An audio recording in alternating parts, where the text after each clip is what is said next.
Aux premières lueurs de l'aube, Afriland s'éveille baigné d'une lumière naissante qui effleure doucement le royaume. La terre d'ivoire, hôte du tournoi, frissonne d'anticipation, le souffle suspendu à l'orée d'une bataille légendaire destinée à marquer son histoire dans l'éternité des annales d'Afriland.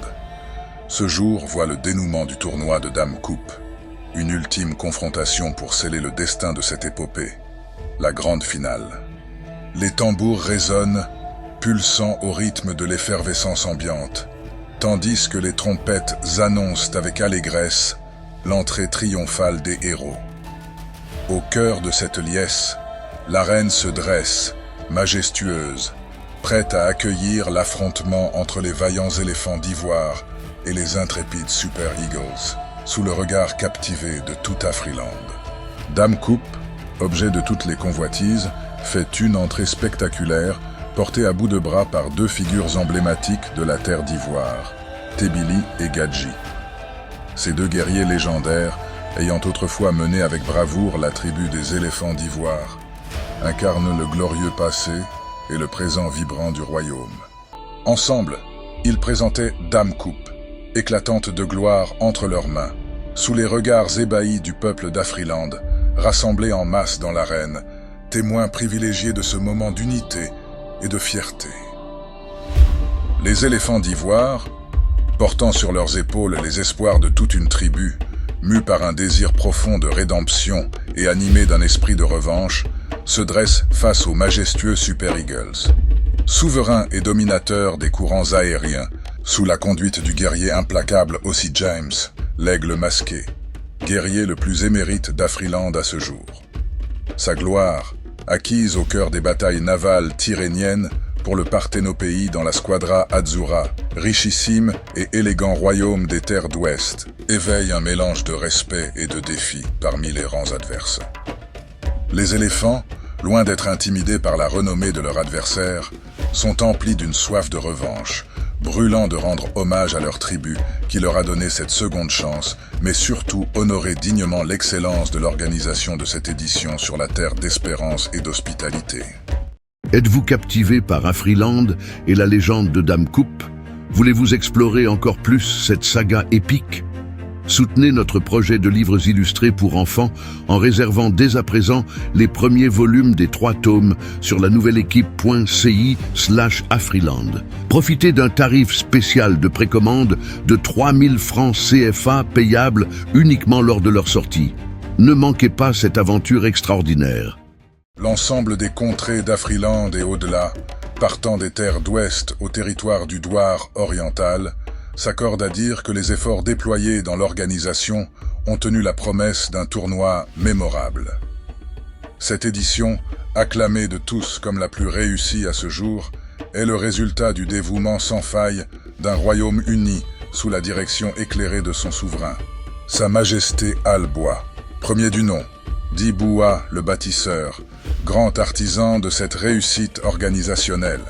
Son dévouement à la réussite de ce tournoi a établi un nouveau standard d'excellence, le tout avec à ses côtés sa dulcinée, la magnifique reine Fanta.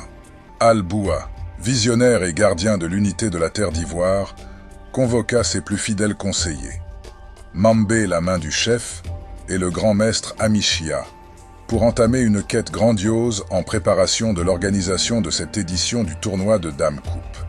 Lord Mambé, main du roi, en stratège émérite, orchestrait l'harmonie de cette entreprise, tandis que maître Amichia, soufflant l'esprit de la compétition à travers le royaume, préparait le sol pour une célébration qui entrerait dans l'annale des temps.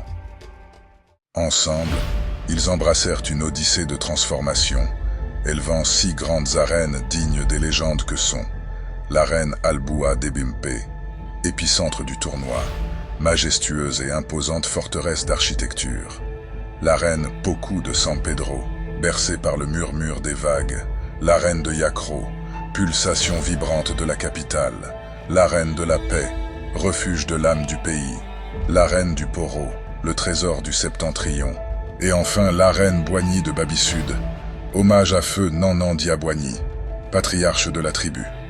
Sous l'égide de Sa Majesté Alboua, Ces bastions se dressèrent tels des sentinelles de pierre, accueillant les épopées du tournoi de Dame Coupe. Alors que l'arène Al-Boua d'Ebimpé résonnait encore de l'effervescence de son édification, le souffle du destin s'apprêtait à tester son écho dans le fracas de l'ultime confrontation de ce grand tournoi. À l'entame, un silence lourd d'anticipation descend sur l'arène battant des partisans des éléphants d'ivoire. Les tactiques ingénieuses de Maître Faé, qui jusqu'alors avaient repoussé les vagues furieuses des Super Eagles, sont mises à l'épreuve quand Igwe Ekong, chef du bataillon des Aigles, avec une ruse digne des contes anciens, déjoue les défenses ivoiriennes, portant un coup d'une force inouïe aux vaillants éléphants. Le souffle est coupé, l'écho du choc se répercutant dans l'âme de chaque spectateur. Est-ce là l'instant où le destin de Maître Faé, chanté à travers Afriland, serait remis en question? Sous l'impulsion et le charisme que communique Maître Faé, l'esprit des éléphants, loin d'être brisé, se rallume. Portés par les encouragements vibrants de toute leur terre, les éléphants d'ivoire trouvèrent la force de se relever. Simo et Diakoum, jeunes guerriers audacieux, rallument le feu de la résistance avec une vigueur renouvelée, comme face aux aigles du Maliba. Ils animèrent avec bravoure les offensives contre les Super Eagles, peu à peu terrorisés dans la bataille. Alors, dans un élan de force ancestrale, Teddy l'Assoiffé et Kess, vétérans aguerris de la troupe, se levèrent. Leur puissance, comme un torrent déchaîné, submergea les défenses des Super Eagles. La tactique, l'expérience et une soif inextinguible de victoire transformèrent la bataille. Les éléphants, dans un tourbillon de force et de détermination, renversèrent le cours du combat. La victoire, quand elle vient, est explosive. Les éléphants d'ivoire s'imposent comme les nouveaux gardiens de Dame Coupe sous les acclamations d'un continent en liesse. Afriland tout entier se prosterne devant leur grandeur, reconnaissant la main divine dans ce triomphe miraculeux. Pour une énième fois, le coup du marteau a retenti. Tout Afriland crie « Jour de fête !» du talentueux et grand forgeron Tams. Désormais, les éléphants d'ivoire, vainqueurs devant les Super Eagles, se dressent fiers, nouveaux gardiens vénérés de Dame Coupe, symbole de la paix et de l'unité de Afriland. Au moment solennel du couronnement, Adebayo, le sage épervier, jadis vaillant parmi les souverains des vents, et dont les exploits ornent les annales d'Afriland, s'est vu confier une quête sacrée.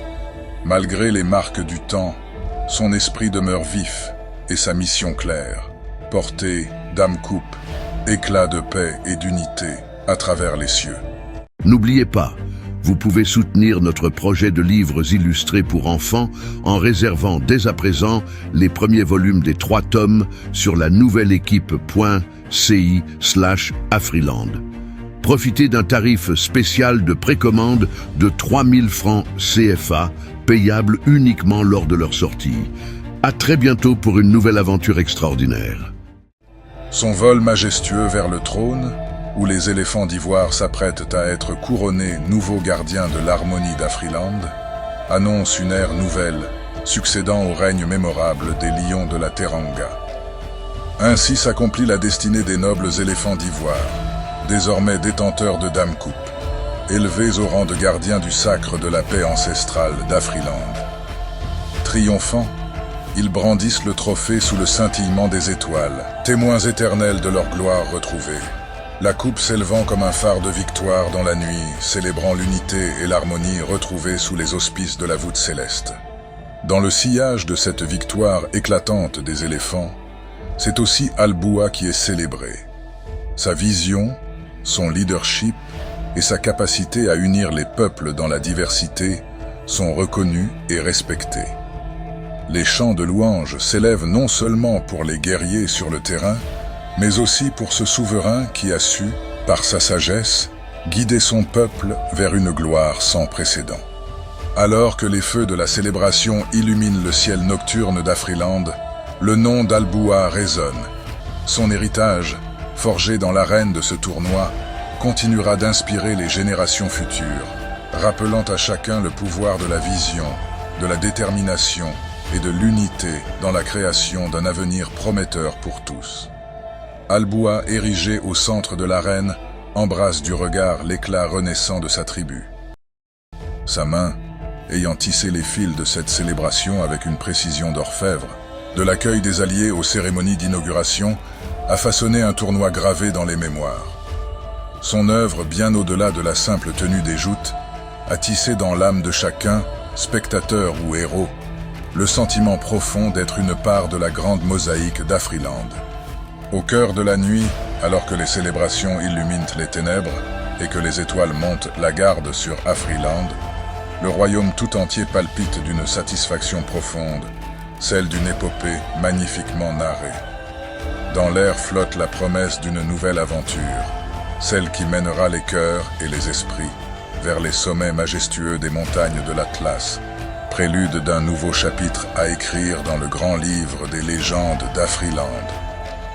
Ainsi se termine le chapitre de Dame Coupe, non comme une fin, mais comme le début d'une nouvelle aventure dans le cœur battant d'Afriland, où chaque écho de triomphe, chaque larme versée, tisse la riche étoffe de son histoire sans fin.